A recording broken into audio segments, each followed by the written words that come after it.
Oke, assalamualaikum. Kita mulai dulu kelasnya ya. Hari ini IPA, buku paketnya dibuka halaman 116.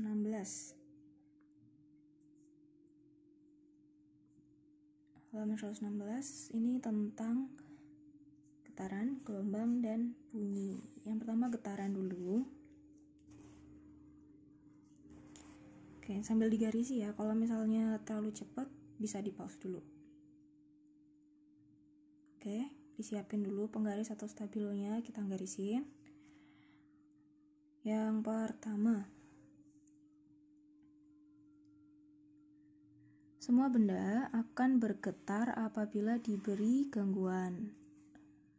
Kemudian yang ini, benda dapat dikatakan bergetar jika benda bergerak bolak-balik secara teratur melalui titik kesetimbangan. Titik kesetimbangan itu artinya posisi diam, ya. Terus halaman 117. Contohnya ini bandul sederhana ya. Jadi gantungan kayak gini, ayunan bandul ya, bandul. Sebuah bandul sederhana mula-mula diam pada kedudukan O. Artinya dia kalau nggak diapa-apain dia posisinya di O. Kan nggak mungkin kalau bandul diam aja tahu-tahu kayak gini, ya kan? Jadi pasti di sini dulu, diam di sini. Itu namanya titik setimbang. Posisi setimbang nih di O sini.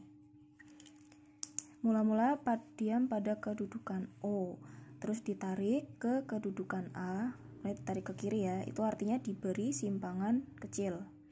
Pada saat benda dilepas dari kedudukan A, bandul akan bergerak bolak-balik secara teratur. Jadi dari A kan dia ke sini O, terus ke sini B. Balik kan? Balik artinya lewat O lagi. Terus masih ke A, terus terakhir di O. A O B O A gitu. Jadi terakhirnya di A. Karena dia mulainya dari A, berarti berakhirnya juga di A. Itulah yang disebut satu getaran ya. Jadi A O B O A. Kalau mulainya dari B, jadi ditariknya ke B, berarti satu getarannya itu B O A O B. Gitu. Jadi kembali ke titik semula. Oke. Terus salah satu ciri dari getaran adalah adanya amplitudo atau simpangan terbesar. Jadi simpangan kan tadi dia menyimpangnya seberapa dari titik setimbang. Kalau misalnya tadi dia ke A, ini artinya dia menyimpang segini. Tapi kalau misalnya nih dia ditarik lagi dari sini, ternyata masih ke sini, ke titik C misalnya. Itu artinya amplitudo itu di titik C. Jadi dia paling jauhnya itu bisa seberapa. Nah gitu, itu artinya amplitudo atau simpangan terbesar. Kalau dia menyimpang tapi belum titik maksimalnya, artinya cuman simpangan biasa gitu. Oke, dilanjutin dulu ya. Terus di sini yang halaman 118. Ini yang di kotain kuning ini diperhatiin ya. Pengertian periode. Jadi waktu yang diperlukan untuk melakukan satu getaran. Itu periode. Simbolnya T besar. Satuannya sekon ya, atau detik. Jadi periode itu waktu. Jadi maksudnya untuk menempuh satu getaran itu butuh berapa detik, atau butuh berapa menit, atau butuh berapa jam. Tapi biasanya kalau getaran dia pakainya satuannya sekon, jarang satuannya yang besar-besar ya.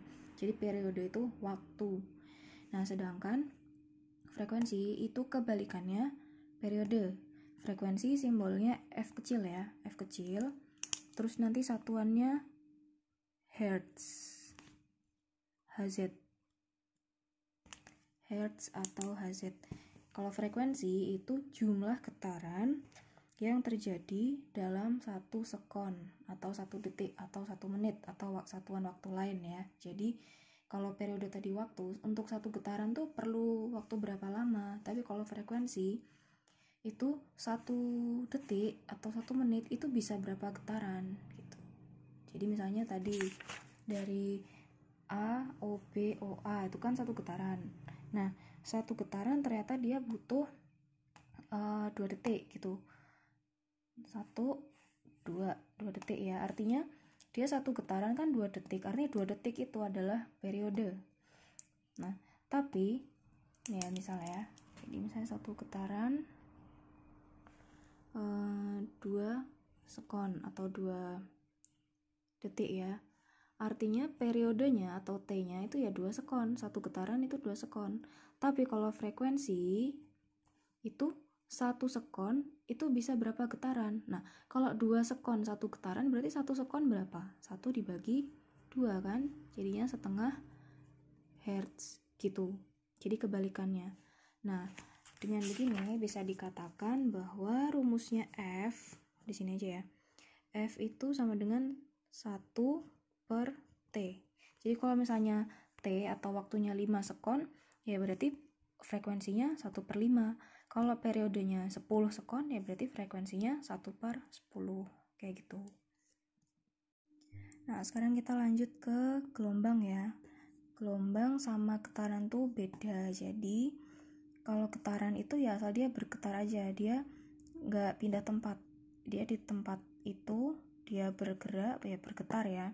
Jadi nggak nggak mengalir atau nggak merambat, itu kalau getaran. Sedangkan gelombang itu dia juga getaran, tapi adalah getaran yang merambat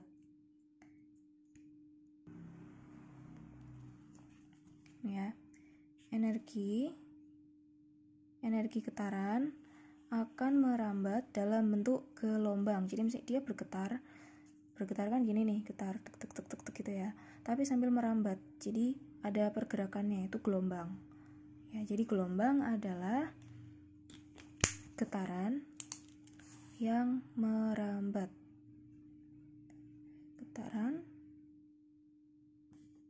yang merambat. Gitu. Nah, terus pada perambatan gelombang yang merambat adalah energi. Jadi yang merambat hanya energinya. Sedangkan zat perantaranya tidak ikut merambat, hanya ikut bergetar. Jadi gampangannya kayak tali. Nah, tali kan tali kan saya mau gerakin gitu kan. Tali panjang digerakin, tali pramuka gitu digetarin, digerakkan, kan dia jadinya getarannya yang tadinya di dekat tanganmu sampai sana kan gerakannya. Getarannya tuh merambat dari tali yang di dekat tanganmu yang kamu pegang, terus akhirnya merambat terus getarannya sampai ujung tali yang sebelah sana. Nah, itu artinya yang gerak kan cuman energinya aja, cuman getarannya aja. Talinya kan tetap di situ kan, nggak ikut mencolot ke sana kan, nggak ikut pindah tempat. Jadi gelombang tuh kayak gitu, yang merambat hanya energi getarannya. Tapi bendanya atau zat perantaranya yang bergetar itu nggak ikut merambat. Dia cuma bergetar aja tapi nggak ikut pindah tempat. Gitu, jelas ya. Nah, habis itu karena tadi ada energi, nah di sini kita pelajari berdasarkan energinya, gelombang itu dibagi dua, ada gelombang mekanis sama gelombang elektromagnetik. Tuh. Bedanya adalah kalau gelombang mekanis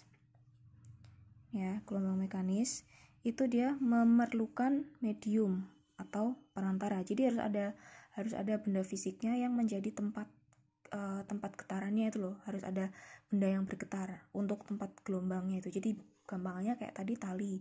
Nah, talinya itu berarti medium. Nah, artinya gelombang yang bergerak di tali itu tadi, yang tali yang kamu getarkan itu adalah gelombang mekanis.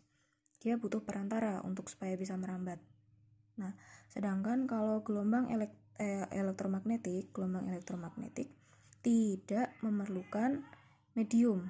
Misalnya gelombang cahaya. Nah, jadi cahaya itu kan dia misalnya cahaya matahari, dia bisa merambat sampai ke bumi kan, melewati ruang hampa udara atau yang nggak ada medium di situ.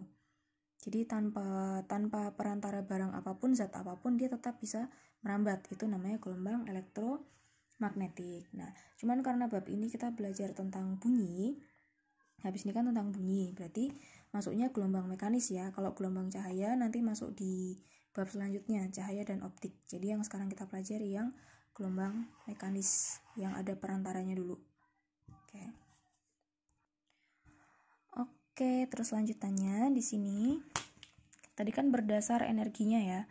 Sekarang yang kedua, berdasarkan arah rambatnya dan arah getarannya. Itu gelombang dibagi jadi dua. Ada gelombang transversal sama gelombang longitudinal. Bedanya apa? Nah, dibahas dulu di sini ya. Yang pertama transversal dulu. Transversal itu gampangannya nanti kalau grafiknya bentuknya kayak gini. Ini yang cuman gini. Ini transversal ya. Nah, ini dimisalkan aja, ini misalnya tali yang digetarkan atau digerakkan dari atas ke bawah. Jadi digerakin gini loh. Ting gitu. Gerakin tali. Terus nih, ketika tali diberi simpangan alias digerakin, digetarkan, tali akan bergetar dengan arah getaran ke atas dan ke bawah. Nggak bisa kan kalau misalnya tali digerakin terus dia jadi geraknya ke samping, gitu kan nggak bisa. Gini kan nggak bisa, dia pasti gini kan, naik turun. Pokoknya persis gambar ini, tali. Pangkalnya di sini. Jadi dia gerakannya naik turun. Nah, pada tali gelombang merambat tegak lurus. Gelombang merambat tegak lurus dengan arah getarnya atau arah rambatnya. Nah, inilah yang disebut gelombang transversal. Jadi kan ini misalnya pangkal talinya ya, yang dipegang tuh di sini talinya. Terus dia digerakkan ke atas ke bawah.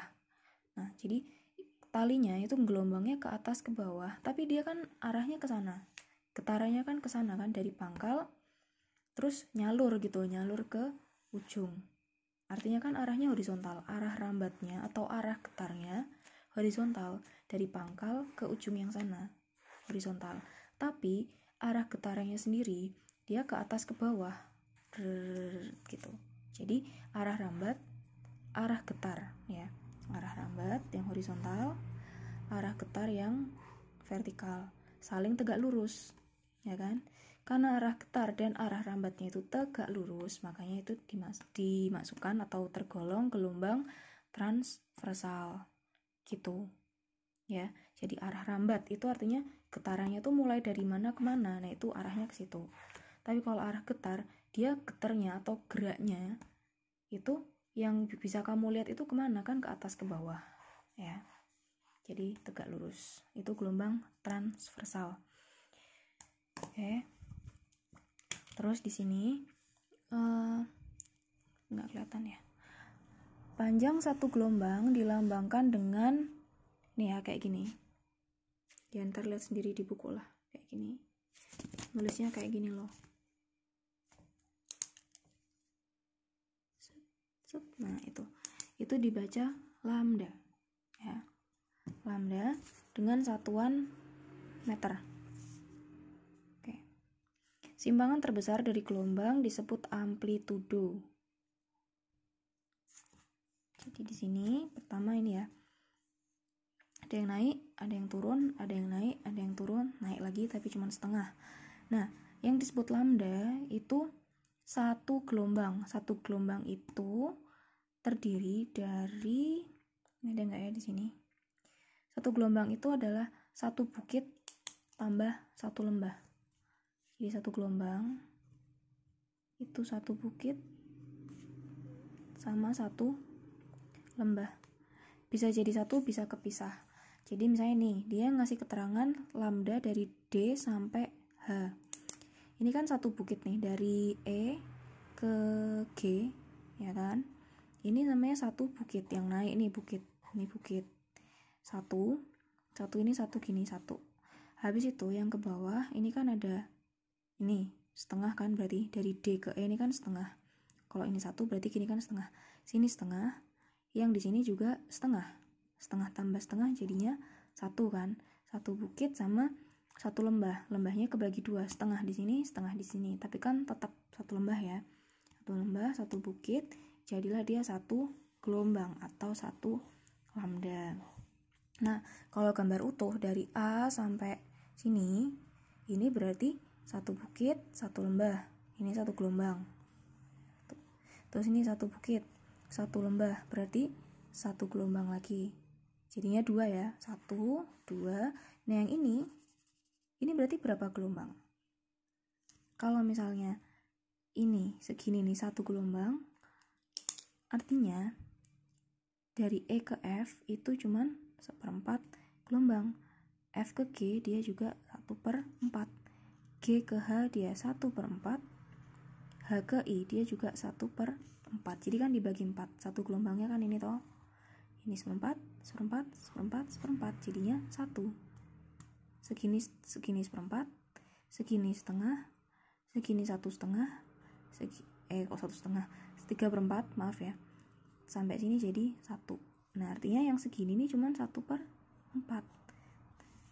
Ulangi dulu, sini 1, 2, 1/4. Jadi dari sini sampai sini itu 2/4 lambda atau 2/4 gelombang. Nah, yang disebut amplitudo adalah simpangan terjauh dari kedudukan kesetimbangan atau kedudukan diam. Kalau tali diam kan dia di posisi garis lurus ini kan, diem kan, datar. Nah, dia menyimpang ke atas. Dia menyimpang mulai dari sedikit sampai puncaknya di titik B. Artinya, titik B ini adalah amplitudo.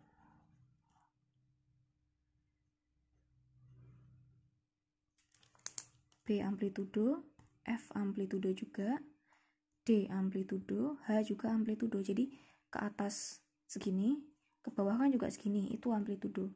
Misalnya dia bisa ke atas polnya 3 meter, ke bawah kan juga pasti polnya 3 meter. Ya berarti amplitudonya dari gelombang ini adalah ya 3 meter. Ini juga simpangan. Ini dia di sini simpangan, di sini simpangan juga, tapi belum maksimal, belum kedudukan maksimal. Artinya belum simpangan terbesar. Nah, amplitudo itu harus simpangan yang paling besar, yang paling pol. Dia polnya puncaknya di mana, itulah amplitudo ya. Ada B, D, F, H. Sama yang di sini, tapi nggak ada hurufnya. Itu amplitudo. Sampai sini dong ya.